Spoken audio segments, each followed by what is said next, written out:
All right, buckle up everyone, because today we're diving headfirst into a lawsuit that's sending shockwaves through both Hollywood and Silicon Valley. That place where the lines between science fiction and reality get a little blurry. We're talking about Alcon Entertainment, the folks behind Blade Runner 2049 going toe-to-toe with Elon Musk, Tesla, and Warner Bros. Discovery. And all of this over some AI-generated images that have sparked a legal battle over copyright infringement and even false endorsement. Yeah, it's a wild one. It really is. I mean, this case has the potential to reshape how we think about AI and copyright in the years to come. We're talking about setting major precedents for creativity in a world where algorithms are increasingly able to mimic human-made art. It's like we're living in a Philip K. Dick novel. So let's set the scene. Rewind back to October 12, 2024. Picture the Warner Bros. Studio lot, buzzing with excitement for the unveiling of Tesla's Cybercab. Robo-taxis are becoming a reality. The future is here. It was quite the spectacle. And with Elon Musk at the helm, you know it's going to be a show. He even dropped a Blade Runner reference, saying, and I quote, "I love Blade Runner, but I don't know if we want that future. I think we want that duster he's wearing, but not the bleak apocalypse." Ironic, isn't it? Because during the presentation, they used these AI-generated images that look strikingly similar to scenes from Blade Runner 2049.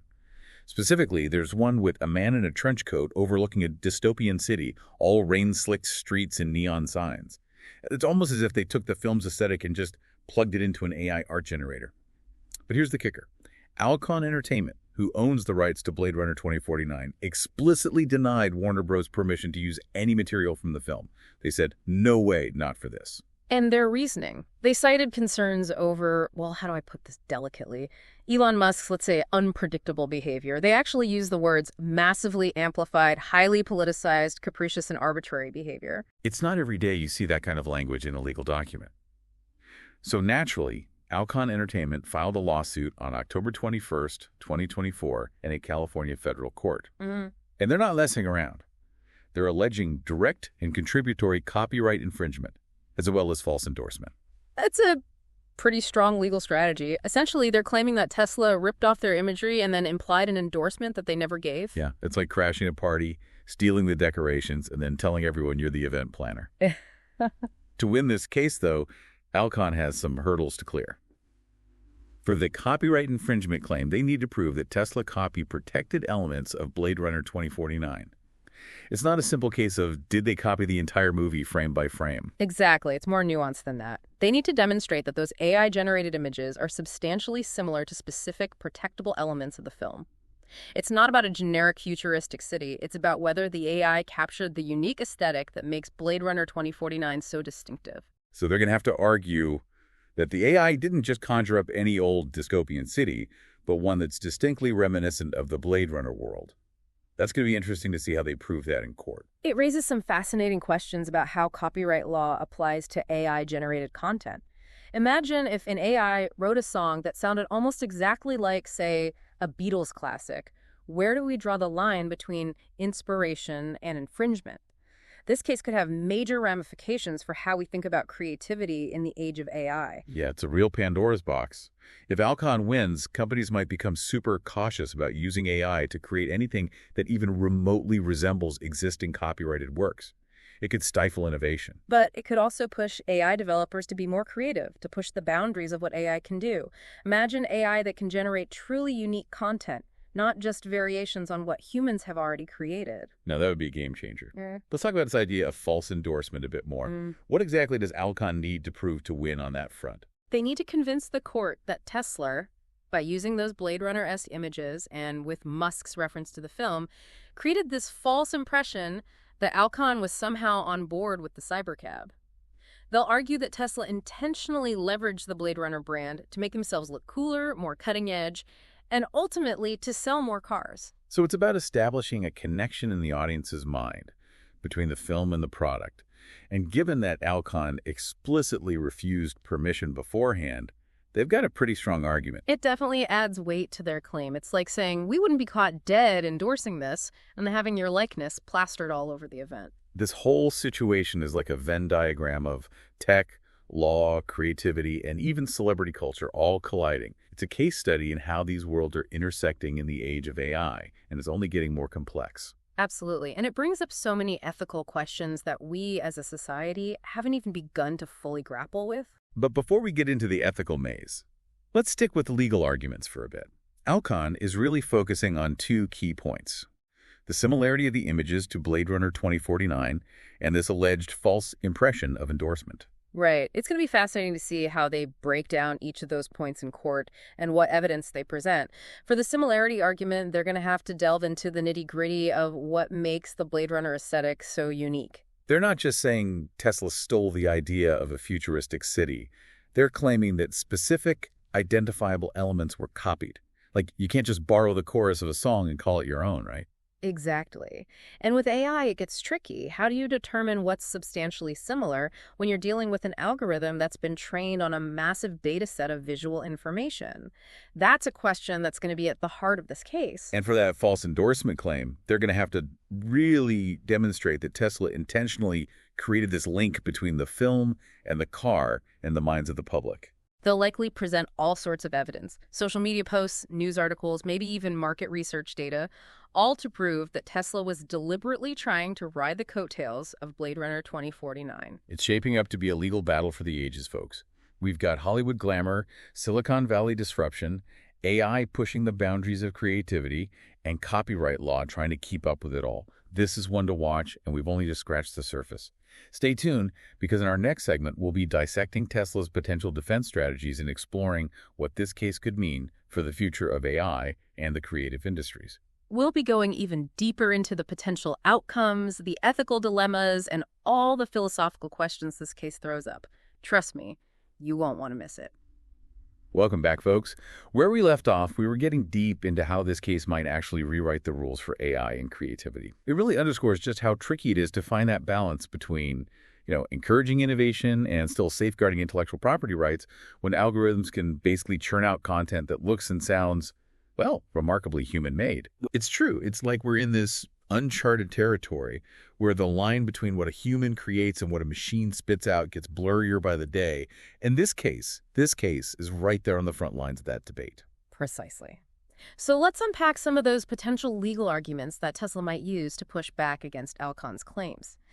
As we touched on earlier, one of their main defenses is likely to revolve around the concept of transformative use. Now, this transformative use, it's a legal doctrine that basically says you can use copyrighted material without permission if the new work adds some new meaning or a new message or expression to the original. So it's not just about straight up copying, it's more about reinterpreting or reframing the original work in a way that creates something fresh and distinct. Got any examples of how this has played out in other copyright cases that might give us a clue about what Tesla's thinking? Absolutely. The Andy Warhol case comes to mind. Remember, Warhol used that famous photograph of Marilyn Monroe to create his iconic pop art prints. The court actually ruled that Warhol's use of the photograph was transformative because he wasn't just reproducing the image. He was making a statement about celebrity culture and even art itself. His work added a whole new layer of meaning and commentary, something that went beyond the original photo. So Tesla could try to make the argument that their use of the Blade Runner imagery wasn't just some lazy copy-paste job, but a deliberate effort to recontextualize, to fit that aesthetic into the whole framework of their Cybercab launch event. Exactly. They could argue that they were trying to say something about the future of transportation, how AI is becoming such a part of our lives, maybe even about how technology could lead us to a dystopian or utopian future. By incorporating the Blade Runner aesthetic into their presentation, they might claim they were creating a new narrative, a new commentary that riffed on the themes explored in the film. So it's like taking a well-known melody and using it as the basis for a whole new song. You're borrowing elements from the original, sure, but you're also putting your own unique spin on it and creating something distinct. Perfect analogy. And it's going to be fascinating to watch Tesla's legal team try to build this argument to convince the court that their use of those images really falls under the umbrella of transformative use. They're going to have to present a very strong case, one that really hammers home how their work adds new meaning, a new message or expression to that Blade Runner aesthetic. It's definitely a high bar to clear, but it's not out of the realm of possibility. And it really forces us to ask those tough questions about where we draw the line in this age of AI. Where does inspiration end and infringement begin?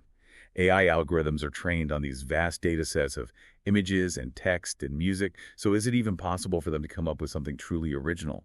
Or will they always be, in some way, drawing from the well of human creativity? Those are the questions philosophers and legal scholars are grappling with right now. In this case, who knows? It might just provide some much-needed clarity on how we navigate this new world of AI-generated content. All right, so we've talked about the transformative use argument, but are there any other legal strategies that Tesla might pull out of their hat? Well, they could try to argue that any similarities to Blade Runner 2049 are purely coincidental or just a reflection of that broader futuristic aesthetic that's not unique to the film. They could say their use of, a trench coat-clad figure in a neon-lit city isn't a direct lift from Blade Runner, but a common trope in science fiction that's been used over and over again. So they're essentially saying, hey, futuristic cities often look like this, and we weren't trying to copy Blade Runner specifically. Exactly. They might point to other films, books, even video games that depict similar futuristic cityscapes. And they could argue that using these elements doesn't mean you're infringing on copyright. It just means you're drawing from this shared cultural pool of imagery about what the future might look like. It's a bit like saying you can't copyright the concept of a vampire or a zombie. These are figures that have been reinterpreted and reimagined in countless ways in literature and film. Precisely. And Tesla could argue that their use of futuristic imagery falls into a similar category. It's not about copying Blade Runner, but tapping into this broader wellspring of creative concepts. But Alcon isn't just going to sit back and let that argument slide. They're going to highlight all those details, all those specific stylistic choices that they believe were taken directly from their film. They'll zero in on the lighting, the architecture, even the mood and atmosphere of the Blade Runner 2049 world, and argue that those elements go beyond generic futuristic tropes. It's going to be a battle of the experts, both sides presenting their evidence, their interpretations, and the court will have to sift through it all and decide, did Tesla cross that line into infringement, or did they stay within the boundaries of fair use or transformative use? It's a complex legal puzzle, there's no doubt about that. And the outcome? Well, it could have a huge impact on how we define originality and how we protect intellectual property in the age of AI. But let's switch gears for a second and think about the potential outcomes of this case. What are the most likely scenarios we might see unfold? Well, one possibility is that this thing goes to trial. A jury gets to decide whether Tesla is liable for copyright infringement and false endorsement. If Alcon wins, we could see some hefty damages awarded, potentially even a portion of Tesla's profits from that Cybercab launch event. And they could get an injunction, which would basically prevent Tesla from using those disputed images or anything similar in the future. That would be a huge win for Alcon and a major setback for Tesla. It could send a clear message to other companies that they can't just use AI to churn out content that looks like existing copyrighted work and get away with it. It could also set a precedent that makes it way harder for companies to use that transformative use defense when we're talking about content generated by AI. The court could decide that AI, by its very nature, is inherently derivative, which would make it a lot tougher to argue that any content it produces is truly transformative. So that could potentially stifle AI innovation, right? Yeah. Companies might get cold feet about using AI for creative purposes if they're worried about getting sued. That's definitely a risk. But on the other hand, it could also encourage a more responsible and ethical approach to AI development. Companies might focus more on creating AI that can generate truly original stuff, not just copies or variations on what humans have already done. So it's a double-edged sword, isn't it? Yeah. It might put the brakes on innovation in the short term, but in the long run, it could push AI towards more original and creative output. Right, and that's why this case is so captivating. It's not just a fight between two companies over copyright. It's about shaping the future of AI and creativity. Okay, so going to trial is one possibility. But what about a settlement? Could the two sides decide to hammer out a deal before it gets to that point? That's definitely a common route in copyright cases. It lets both sides avoid the cost and uncertainty of a full-blown legal battle. Plus, they both get to save face to some extent. No one has to be declared the loser, right? Exactly. A settlement might involve Tesla paying Alcon some money for using their imagery, maybe issuing a public apology or agreeing to stop using the disputed content. It's a way to resolve things without dragging it all through the mud of a lengthy and often very expensive trial. And even if they do settle, the case will still have left its mark. It's already made people more aware of the whole issue of AI-generated content and how tricky the legal and ethical questions are. And that's likely to make other companies think twice before they use AI to create stuff. It's a wake-up call, no doubt. A reminder that the tech industry needs to be a lot more mindful of intellectual property rights and the potential for AI to step on those rights. And a reminder that we need some clearer rules of the road, right? Some legal frameworks and ethical guidelines for using AI in creative industries. Technology is moving at warp speed, and the law is struggling to keep up. It's like we're sailing in uncharted waters, and this case is a lighthouse, warning us about the rocks ahead. We started with a lawsuit, but this conversation has expanded way beyond that, hasn't it? We're talking about the nature of art, the power of technology, and how all of this impacts us, the people consuming it all. And what's so fascinating is that this case, while it focuses on this futuristic imagery, actually boils down to a very human dilemma.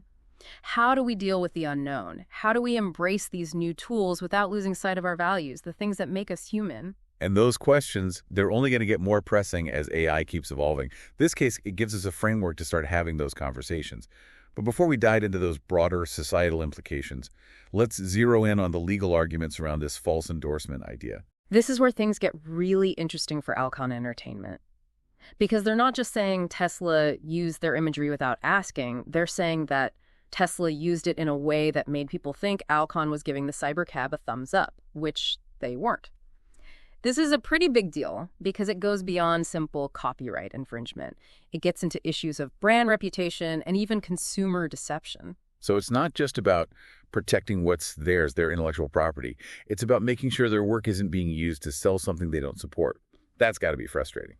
To win on this claim, Alcon will have to convince the court that Tesla was deliberately trying to link Blade Runner 2049 with the Cybercab in the minds of their audience. They're likely to use that comment Elon Musk made during the launch, the Blade Runner reference, as proof that there was a deliberate attempt to make that association. And they'll stress that they flat out refused to give Warner Bros. Permission to use anything from Blade Runner 2049 for that event, which shows they want nothing to do with the Cybercab. They weren't hiding that. Right. They might even try to present evidence that shows consumers were tricked into believing that Alcon was endorsing the Cybercab. Maybe social media posts where people are confused, news articles that talked about the event as a collaboration between Tesla and Alcon, maybe even market research data that suggests people's view of the Alcon brand changed after the Cybercab launch. It's like when a celebrity is paid to endorse a product they don't actually use or like. Yeah. It can hurt their reputation, right? People start to wonder if they're authentic. Exactly. Alcon is essentially saying that Tesla did the same thing to them. They used their imagery and the coolness of Blade Runner 2049 to promote the Cybercab without their permission. They rode their coattails. It's a risky strategy, for sure, but it could be very effective if they can convince the court that Tesla was trying to pull the wool over the public's eyes. But of course, Tesla's not just going to roll over. They'll have their own arguments and legal maneuvers to fight back against these allegations.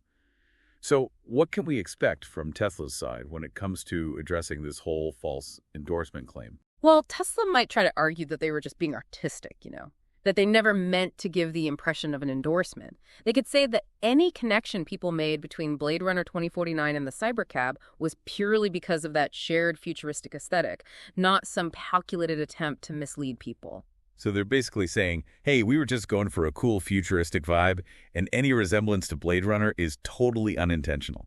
Just a happy accident. Exactly. They might argue that the whole point of the event was to evoke that sense of technological advancement and that they weren't specifically targeting Blade Runner fans or trying to cash in on the film's popularity. They'll probably say they were aiming for a broader audience. But knowing Alcon, they're likely to counter that by pointing to the very specific elements from their film that they think were copied, emphasizing how unique the Blade Runner 2049 aesthetic is, and arguing that Tesla chose those elements on purpose to make that connection to the film. Right, and they might even argue that even if Tesla didn't come right out and say that Alcon endorsed the Cybercab, using those images created a sort of implied endorsement, which is still considered misleading under the law. So it boils down to intent. Did Tesla knowingly use the Blade Runner 2049 imagery to create a false impression, or was it just an accident, an unintended consequence of their creative choices? That's the million-dollar question the court has to wrestle with. And it's a question with implications way beyond this case. It raises fundamental questions about how we regulate the use of AI in advertising, particularly when AI is being used to create content that looks a lot like existing copyrighted work. That's a gray area. In this case, it's a legal and ethical minefield. And it's a fascinating illustration of how technology is shaking up the creative landscape, forcing us to question those old ideas of authorship, originality, and intellectual property. Things are changing fast. It really highlights the need for a more nuanced and sophisticated approach to copyright law in this age of AI. We've got to find that sweet spot, protecting the rights of creators while still giving AI room to innovate. It's a tightrope walk. It's a balancing act, for sure, and this case could have a big influence on how that balance is struck in the years to come. But before we get into those bigger implications for the future of AI and creativity, let's take a moment to think about the role of the audience in all of this. Because at the end of the day, it's the audience who decides whether something feels like plagiarism or a clever homage, right? That's a really important point. Even if the court rules in Tesla's favor, if the public thinks they ripped off Blade Runner, that could hurt their reputation and their brand. Legally, they might be in the clear, but in the court of public opinion, it's a different story. Exactly. Consumer perception matters. A legal win can sometimes feel like a public relations nightmare. And the opposite is true, too. If Alcon wins, but people see their lawsuit as an attempt to squash innovation, that could backfire big time. So both sides have a lot riding on this, not just in the legal sense, but in terms of how the public sees them. It's a high-stakes game. And it shows just how important transparency and ethical considerations are when it comes to using AI in creative fields. Companies need to be upfront about how they're using AI and consider how their work might be perceived. Is it original or is it derivative? It all comes down to trust. Building trust with the audience and showing respect for the creative process. But we've just dipped our toes into the water here. In the final part of our deep dive, we'll explore the potential long-term consequences of this case, the ethical challenges that AI poses for both creators and consumers, and the philosophical questions this case raises about what it means to be creative in a world where machines are getting better and better at making art. We've spent a lot of time dissecting this whole Blade Runner versus Elon Musk legal battle. But let's step back for a second and think bigger picture here. What does all of this mean for us? For all of us as people who enjoy art and technology and even just like keeping up with the news? That's a question that goes way beyond this one lawsuit. This case is like a warning sign. It shows how much tension there is between all this rapid technological advancement and the legal and ethical frameworks we have, which are basically playing catch-up. AI is already changing how we create and consume content. I mean, algorithms curate what we see in our social media feeds. There are AI-powered tools that help write scripts and even compose music. The lines are getting blurry. Absolutely. And as AI gets even more powerful, those lines are going to get even harder to see. Imagine an AI that can create a painting that you can't tell apart from something a human artist made who owns the copyright. How do we even define originality anymore? It's mind-boggling to think about. We've talked about how this case could set legal precedents, but what about the bigger philosophical questions? This case forces us to really examine what we mean by creativity. Is it something only humans can do, or can machines be creative too? And if they can, what does that mean for how we value and protect art? It feels like we're standing at the beginning of a whole new creative era. One path leads to AI being used to enhance human creativity, artists and AI working together to push the boundaries. The other path leads to a world where AI-generated content is everywhere, and it risks drowning out human expression. And that's not just some sci-fi fantasy. We're already seeing hints of this in music, for instance. You've got AI-generated pop songs that are catchy, but they don't have that emotional depth that you find in lyrics written by a human. The challenge is figuring out how to use the power of AI without losing that human element that makes art so meaningful in the first place. So as viewers, listeners, readers, how do we navigate this new landscape? What can we do to stay engaged and keep our critical thinking skills sharp? It's all about being more discerning when you come across a piece of content. Stop and ask yourself, where did this come from? What influenced it? Is this truly original or just a really good imitation? Don't just consume passively. Be curious, dig a little deeper, and support creators who are pushing the boundaries in ethical and meaningful ways. And don't underestimate the power of your voice. Speak up, advocate for policies that promote responsible AI development. We need legal frameworks that protect creators, but also make space for innovation. It's a tough balance to strike, but it's crucial for the future of creativity. This whole deep dive started with a lawsuit, but it's really become something much bigger, hasn't it? We're talking about the essence of art, the impact of technology, and our role in shaping the future we want. What strikes me is that this case, while it focuses on this futuristic imagery, is really a reflection of a very human problem. How do we face the unknown? How do we embrace new tools without losing sight of our values and the things that make us unique? Those questions are only going to become more urgent as AI continues to advance. This case gives us a framework for starting those conversations, but the answers aren't easy. The future of art is being shaped right now. We all have a role to play in that. So stay curious, keep asking questions, and be an active participant in shaping the future of creativity.